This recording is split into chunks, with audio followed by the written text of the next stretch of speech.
Hello.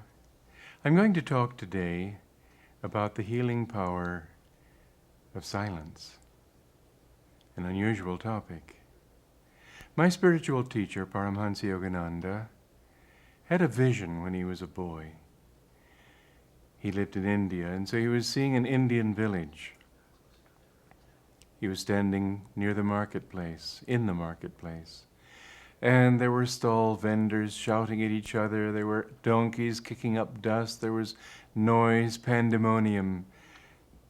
Everybody seeming preoccupied with some worry, some barter he was involved in, some acquisition he'd just attained, just acquired.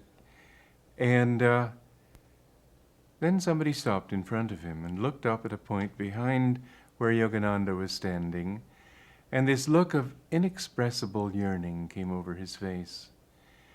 He'd look up, and then he said, "Oh, but it's much too high for me." And he looked down, and he went back to all the noise and preoccupation. And then, after a while, somebody else stopped and looked up at that same point behind him. And this happened several times. And each time, this look of great yearning came over this person. And then he'd say, "Oh, but it's too much for me, too high for me." And he'd go back to his worldly preoccupations. Yogananda then began to think, well, what could that place be? And he turned around and he saw behind him a high mountain. And up toward the top of that mountain there was the most beautiful garden that he'd ever seen. So much a contrast to the scene that was surrounding him at that time.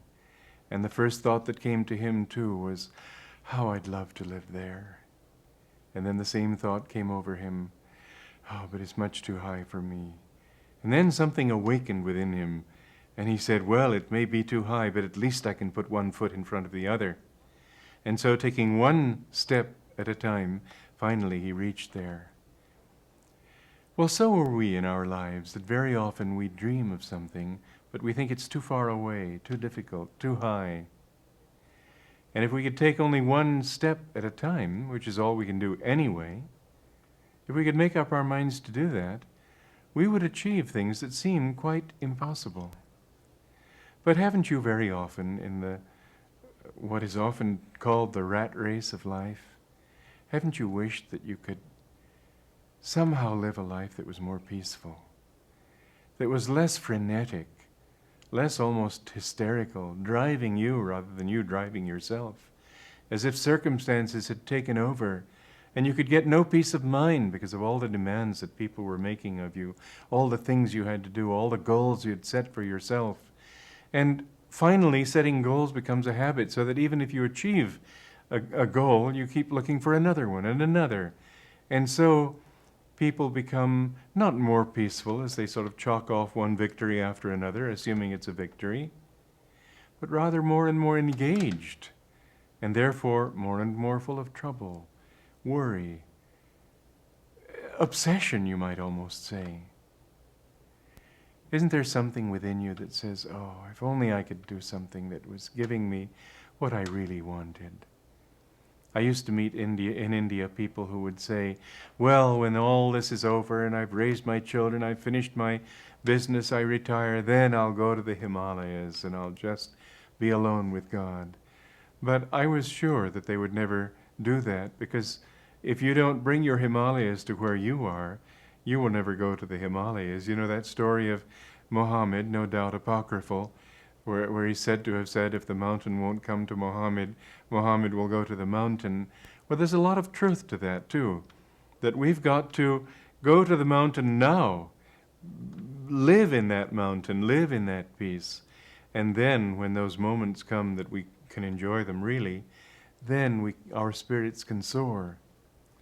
People will go to the beach carrying their blockbuster radios with them. They'll go to the forest and sit by the side of a lake and have this new music surrounding them, so they can't hear the whisper of the wind in the pine needles. They can't hear the soft lapping of the water on the beach. They can't hear the call of the birds and the singing of the crickets. They're so busy with themselves It's not just this noise from the radios, it's the noise they're putting out that makes them want something compatible to have around them, because that's what they are. You know, if you could really learn silence, if you could reach that level of deep peace within, you would find that your health would improve, your outlook on life would improve, everything about you would improve. So much depends on learning to dive a little bit into the inner silence.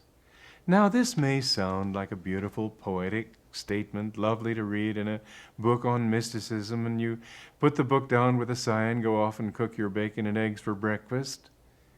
But in fact, it's medically sound to say that in relaxation, your body can heal itself much more than if you're tense.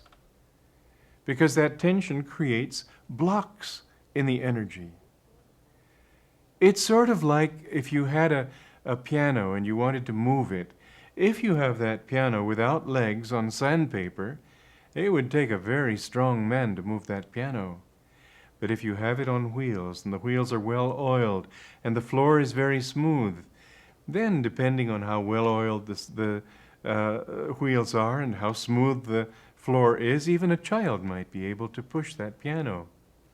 So you've got the energy that you want to put out, but you've also got to think in terms of the resistance to that energy.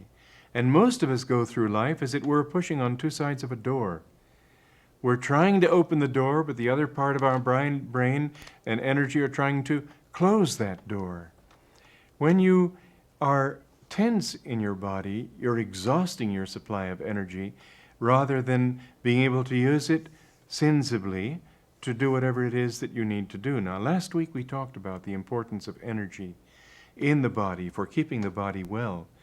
And now I want to just add to that thought and say that it's not only a question of sending the energy, it's a question of preparing the body to receive that energy.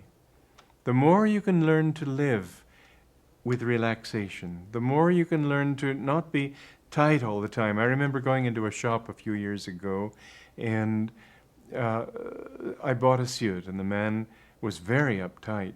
It was just sort of like this all the time and talking through clenched teeth. And so I thought, well, the poor fellow, let me just get out of his hair as quickly as I can. And we'd completed the sale, and he said, well, I'll just go and get your receipt. And I said, never mind the receipt, it's okay. I've got to give you a receipt, like this. He just sort of squeezed the words out between his teeth. Well, poor fellow, but that's how a lot of people live, isn't it? Maybe he had more complexes than most. But when you live that way, that's when disease can come in, because you can't let the energy flow. Blocking that energy creates toxins. Even physically speaking, tension breaks down the tissues and produces toxins. And in fact, that's why we breathe. That's why when we're more restless and tense, we have to breathe faster. When we're very relaxed, we don't have as much toxins to exhale in the form of carbon dioxide, so our lungs and heart become calmer, and everything about us becomes more relaxed. Well, toxins are the cause of much illness, and if you could keep your body relaxed, it would flush out the toxins in a natural way. So the more you can keep your body relaxed, the better. The better for you physically, not just for your body, but for the illnesses and well-being of the body. It will produce a sense of well-being, and actually and literally well-being in a medical sense also. How do we achieve this state of relaxation? I saw an ad as I was driving on the freeway years ago, and it was on Highway 80 going out from San Francisco through Sacramento up to the Reno gambling area of Nevada. And so there are big posters there trying to get people to come and gamble in Reno. And I remember seeing this one poster in which there was this fellow looking as if he were in the last stages of human disintegration, sort of like this. And the sign said, "Let yourself go in Reno." And I thought, well, if that's letting myself go, if that's relaxation, then I don't want it. Most people think of relaxation as a state of virtual collapse, lying on a lounge chair with your feet stretched out and your head back and a cap or a hat over your head, nothing to do.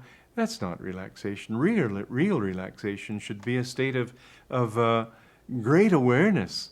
You're releasing energy so that you can be more aware. Compare the energy that is divided between the brain and the body in this way. Try thinking deeply on an empty stomach. It won't be that difficult unless you're too hungry to think of anything but food. But then try thinking deeply after a big meal. You won't be able to, because all that energy that you'd use in your brain is busy keeping getting your food digested. Once you've digested your meal, then you can think again more clearly. And so you will see that the energy that is in the body is also one that you can use to become more aware, to think more deeply, to solve problems, whatever it might be. But of course, when we're talking of this level of silence and peace within, I'm not discussing problems, but I am discussing a level of peace that is aware and not unaware. To most people, peace means sort of sinking downward, sinking down into the subconscious, sinking down into unawareness. I remember back, many years ago, I was in college, and whereas I don't drink now, I was doing what everybody did in those days, and that included drinking. And I remember some big tragedy that befell me. My girlfriend turned out to be married and wasn't coming back to college, and to me, I'd really just given my heart to her, and it just was such a blow to me. Now it looks not funny because these things are serious, but it doesn't have the impact, certainly, that it had then. And being so affected, so impacted, you might say, I remember I drank 6 daiquiris in 6 minutes, just sort of one after the other, thinking I'll relax. Well, I relaxed all right. I woke up the next morning not only sad and unhappy, but also with a big hangover. And I realized that's not the way to go. You don't find a release from your worries and your problems by decreasing your awareness, by getting drunk, or running away, or in any way trying to sort of escape facing whatever it is you have to face in life. And I learned, especially after I took up the practice of yoga, that there's another way to achieve peace, and that's to rise, not to fly under the bridge, but over the bridge, to rise into the inner silence, in meditation, in peaceful thoughts, in a kind of awareness that doesn't sort of go like this, what am I going to do, like this, just realizing that your problems are just on the periphery, but if you can get to the center, you're at that point where the problems are solved. You're at that point deep within yourself from which answers come. And in that deep inner silence that I'm really talking about, that's the kind of peace that's meaningful. If you can have that level of peace, then we're talking of a level of relaxation that's a great deal deeper than merely not being physically tense. Well, there are different ways that you can achieve this deep, deep, sort of soul-bathing inner peace that in meditation, in deep stillness within, it's almost as if you feel peace like a waterfall, just sort of bathing you, washing away all your cares and worries, all your distractions and preoccupations. You find that in that level of inner silence, which really is a silence of mind and not just buttoning up your lip, that silence sort of enters your whole body. After a deep meditation, your whole body seems vibrant, alive, in a way that it never could without such depth of consciousness. That in the life of a person who practices deep meditation, he finds that far from withdrawing from the world, far from alienating himself from his environment, he gets to a level of stillness from which he comes out with a great deal more enthusiasm. It isn't only an emotional enthusiasm, it's that actually the senses become more alive, just as they become dull if you exercise them too much. Take a child to the zoo and see what happens. First of all, he's looking around eagerly. Oh, lions, tigers, birds, camels, ostriches. Oh, it's so thrilling. And then finally, he's gone on to overload. And he's sort of dripping and trying to look. And his eyelids droop and he looks. And then finally he just goes to sleep. We can't stimulate ourselves and keep our senses as alive all the time as we would like. After a sleep, you come back refreshed and your senses are more alive. Well, after a deep inner silence, which is much more potent than any sleep would ever give you, colors become far more intense. Music becomes much more beautiful. Everything in this world is far more vibrant and alive because you're vibrant and alive. It all begins with you. And in that vibrancy, in that aliveness, you find that your whole body responds. Your whole body is as if singing. It doesn't make me marvel that saints in deep prayer have been seen in levitation, because there's this sense of rising, this sense of life that almost just mentally and then finally, why not physically, lifts you above this world. And then in your action with the world, you find that you also have that kind of refreshing approach to everything that you do, so that you have new ideas for everything. You don't go along the old ways of doing things, the old ways of thinking, taking off from what other people have done and other people have thought. Every moment is something fresh. People will say, but you haven't done that before. Well, why should you have done it before? Why shouldn't you do something new? Why should you be bound by the past? The philosopher Emerson said that foolish consistency is the hobgoblin of little minds. We should live right now and live vibrantly aware. Now, what does this do for your physical well-being, your health? Well, everything. Because when you're really relaxed, the energy can flow. When you really are vibrant because of this deep stillness and silence, everything seems more alive. And in that aliveness, you just automatically send out of your body the illnesses that are trying to take hold. Usually what happens, mind you, we have so many things that come to us that I don't want to make absolute rules. A person's state of health is not necessarily a reflection of his spirit, and his bad health is not necessarily a reflection of a bad spirit, negative attitudes and so on. There's so many things that we have to pay off and whatever.